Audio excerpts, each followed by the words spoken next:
Hey everybody, so with the season quickly approaching, thought now would be a good time to take a look at some young players that I think really could have breakout seasons this year and really put their name on the map as, a player that has really improved and started to put up big time numbers, much more than they did last season. So for this list, I am looking at 5 players who I think are going to see significant increases in their point totals or goal totals from last season to this season.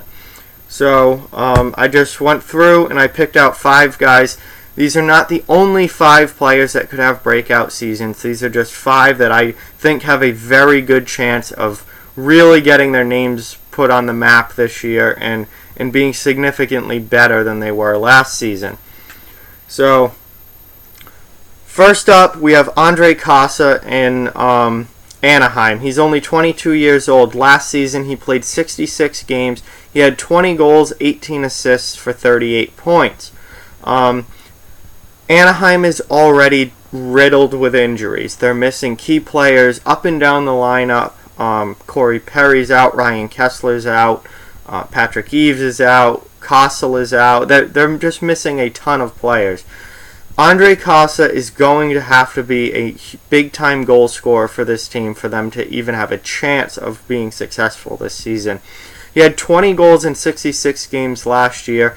Assuming he plays the full season this year, at least 76 games, sure, he might miss a game here or there, but assuming he plays at least most of the season, so 76 plus games, I think Kase gets to 30 this year. I really do. I think he has a good chance of scoring 30 goals. I think he has a good chance of being in the 60 plus point range. He's going to get top 6 minutes on this team. He's going to be a focal point of their offense, along with Rickard Rakell and Jakob Silfverberg. Those guys are going to have to score goals. So, Kase for this season, I think that goal total goes up into the 30s. I think that point total goes up into the 60s, and he really breaks out this year and puts on a show in Anaheim. Next up, Jake DeBrusk in Boston. DeBrusk, last year, he's only 21 years old.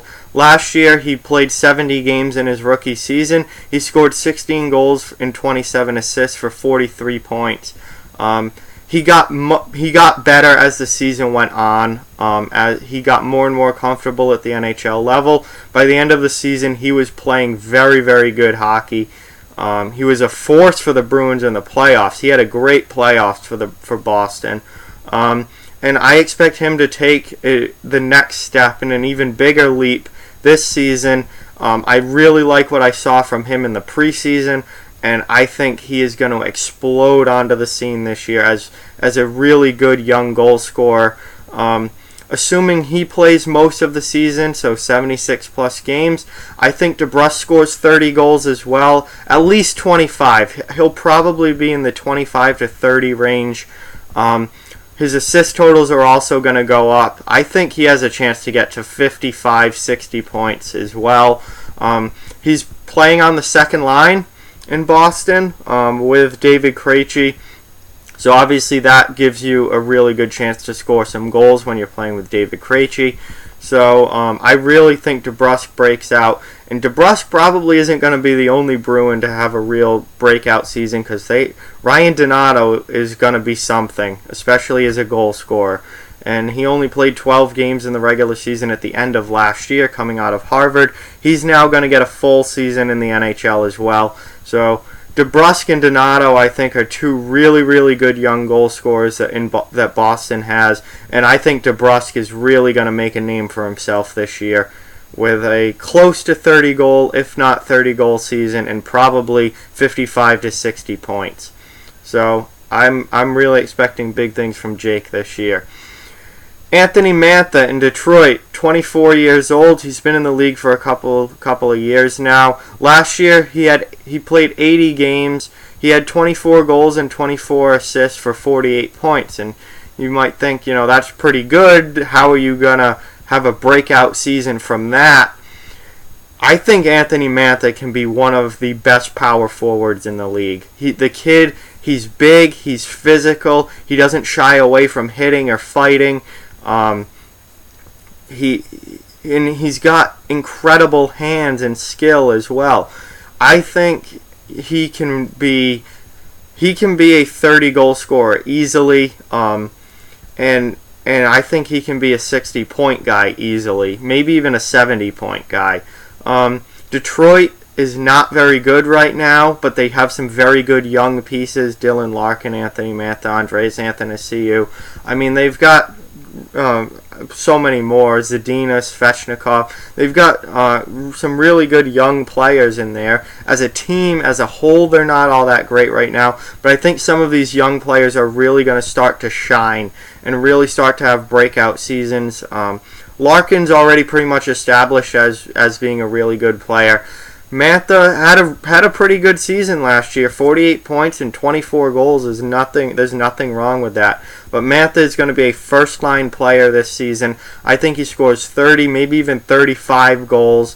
I think he has another 30 assists. I think he could be in the 65, 70-point range.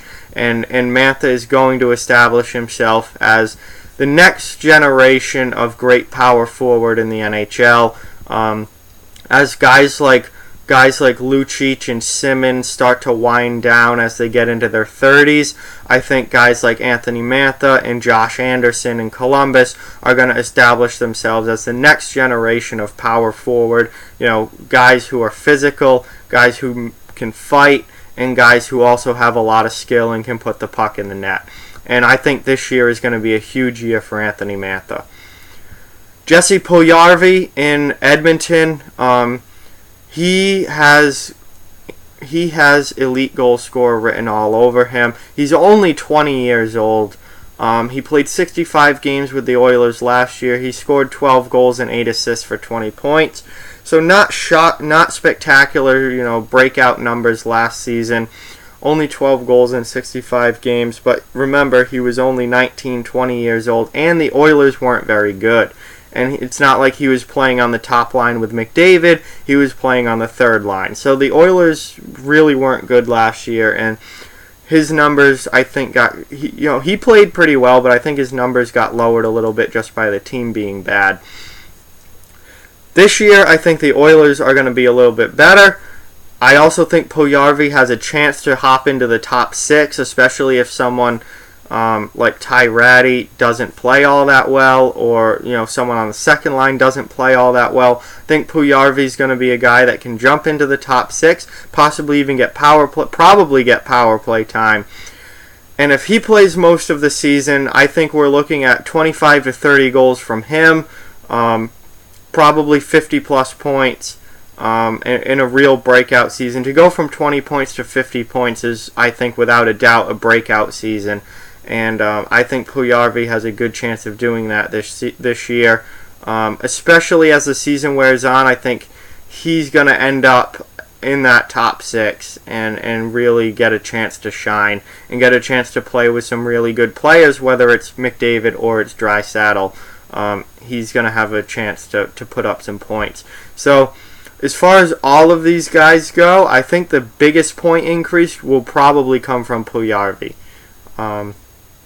Because I think he, only 20 points last year, he's capable of a lot more than that. I think he's going to be 50, or maybe even 50 plus points this season. So that's going to be quite the breakout year for him. And lastly, a defenseman, first defenseman on the list, Ivan Provorov in Philadelphia.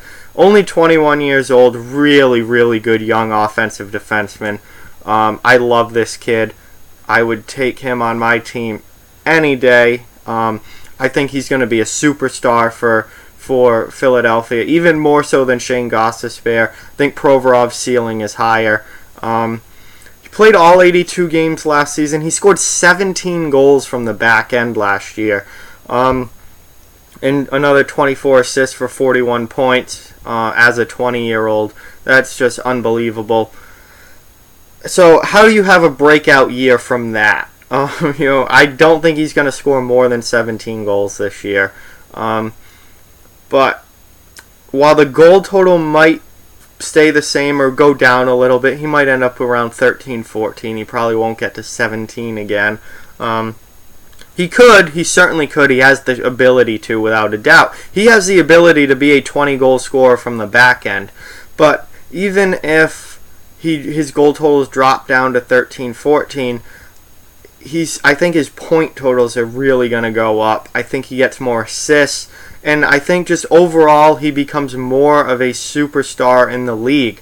His name becomes more noticed.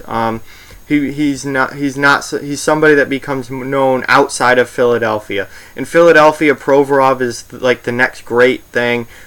He's gonna be, he's a superstar defenseman, something that they haven't really had in a long time. But I think he becomes recognized league-wide this year as one of the best young up-and-coming defensemen in the game, along with guys like Charlie McAvoy in Boston. He's just got so much potential. So while his goal total possibly may drop, I think his point total really goes up. And he had 41 points last year. I think he is without a doubt a 50-point guy from the back end. I think he can get to 60 points from the defense. And there's not a lot of defensemen that get 60 points in a season anymore. I definitely think he's a guy that can do it, and I think he probably does it this season. So if he gets to 60 points, that's 19 more than he had last year. I think his assist totals really start to skyrocket, and that's a breakout season in my book. So I think Provorov has a really, really strong year in Philly, and really starts to establish himself as a great superstar in the making as a defenseman with the Flyers. So these are 5 guys that I think have breakout seasons. These are their point totals and their scoring stats from last year. I think they all have significant increases in point totals and goal scoring from what they did last year, with the exception of Provorov, whose goal scoring might not go up, but I think his point totals are. So all really bright young players for their respective teams and for the NHL. And I think these are going to be guys to watch this year because they're going to have really, really good seasons. So let me know what you think down in the comment section below. Like, comment, share, subscribe, follow on social media. Check out offthewallhockey.com. All those links are down in the description. Keep spreading the word about this channel. Let's keep this thing growing. Thank you very much for watching. I hope you enjoyed the video, and I'll talk to you guys soon.